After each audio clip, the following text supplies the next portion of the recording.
Les conseils Feng Shui pour le mois de janvier.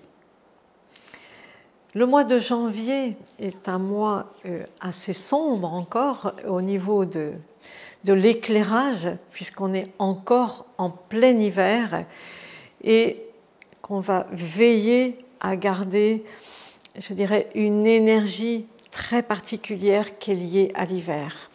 Bonjour, je suis Françoise Chevalier, consultante et formatrice en Feng Shui, en géobiologie et en accompagnement en Feng Shui humain.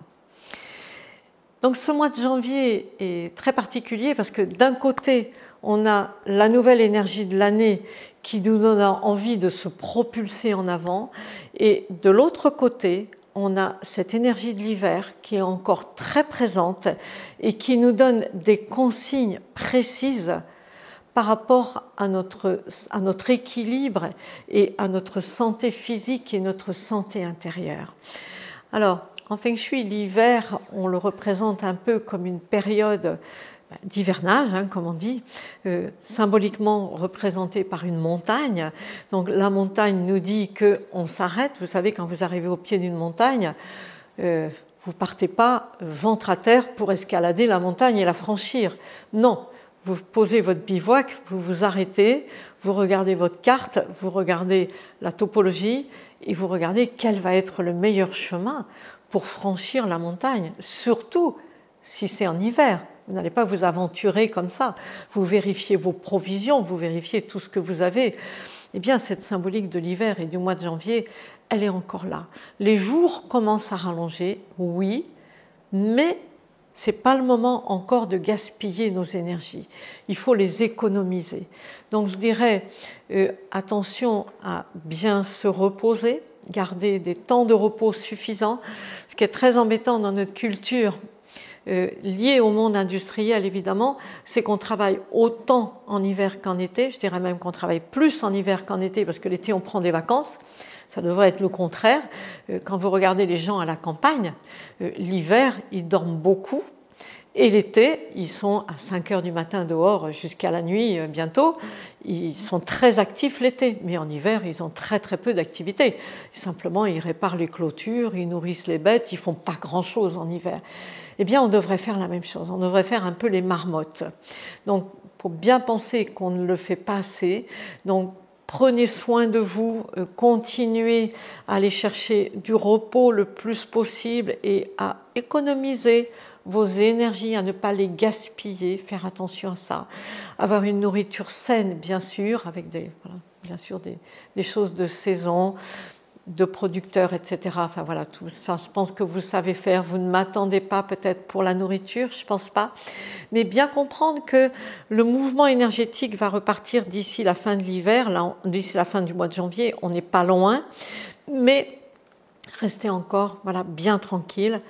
Mais profitez de ce temps, par contre. Profitez de ce temps pour préparer votre année, pour aller dans vos projets. C'est le moment de les écrire, c'est le moment de regarder un petit peu, faire le bilan de son année passée et puis d'aller regarder dans cette année qui vient, qu'est-ce que j'ai comme projet pour cette année, de quoi j'ai envie. C'est le moment de faire des cartes d'intention, faites une carte d'intention par projet. Votre santé, votre famille, l'abondance, avoir accès, plus d'abondance, je sais pas, ça peut être pour partir en vacances, ça peut être pour changer ma maison, ça peut être pour faire des travaux. Voilà, allez, mais posez-le sur une carte d'intention. Pour ma santé intérieure, j'ai envie cette année de prendre soin de moi, de faire de la méditation ou d'aller chanter ou d'aller danser ou de faire ou de reprendre la peinture, faire des choses pour moi. Allez-y aussi dans vos projets, peut-être avez-vous des projets professionnels, de nouveaux projets pour cette année. Je voudrais changer de métier ou je voudrais avoir un poste plus élevé, être mieux considéré, peut-être rencontrer l'amour, Pour chaque projet, prenez-vous une carte d'intention, prenez une petite carte dans laquelle vous écrivez votre projet comme s'il était déjà réalisé, comme s'il était déjà là. On est parti en vacances cette année, on en a bien profité. Ou on est en vacances, voilà, mais sinon on en a bien profité. On est parti, je ne sais pas, on est parti en Grèce, on a fait un beau voyage, on a pu aller à l'hôtel, on a eu une super belle location, on a pu réserver celle qui nous faisait réellement plaisir. On est parti avec les enfants, avec mon mari, c'était parfait, on avait une bonne ambiance, on s'est ressourcés, on s'est retrouvés. Voilà une jolie carte d'intention et je remercie. Vous n'oubliez pas de remercier.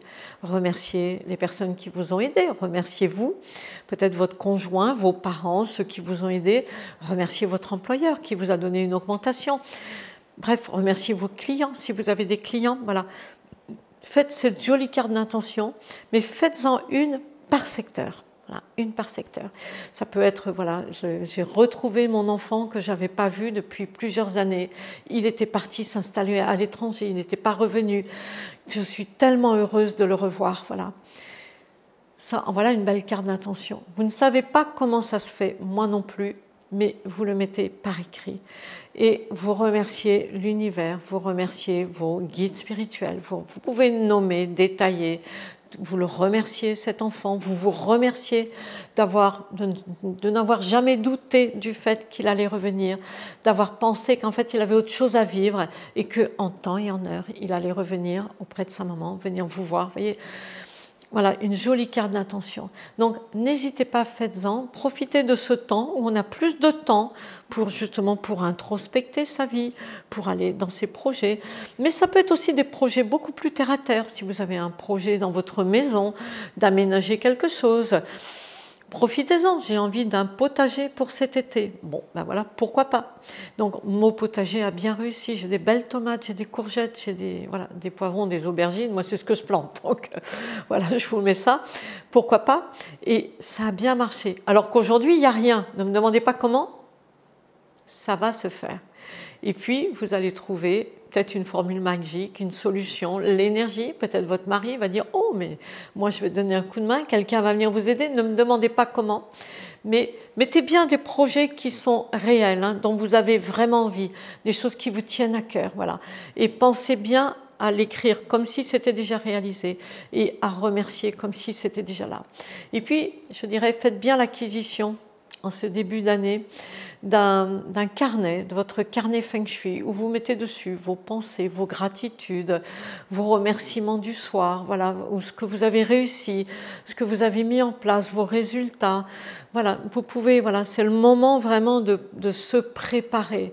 N'oubliez pas qu'on est encore en période, voilà, d'hiver, on est encore un peu à l'arrêt au niveau de l'énergie générale des saisons, mais que ça ne va pas tarder à redémarrer. Donc, c'est la phase de préparation et d'éclairage. J'éclaire mon année et quand ça va être le moment de démarrer, je vais être fin prêt. Donc, si vous avez envie d'en savoir un petit peu plus sur ce que je fais, accompagnement, formation, vous avez un lien juste en dessous où vous pouvez, voilà, sur lequel vous pouvez vous inscrire pour prendre un rendez-vous gratuit et on vous expliquera ce qu'on peut vous proposer, ce qui pourrait vous convenir, ce qui pourrait vous faire plaisir. Voilà, un beau mois de janvier.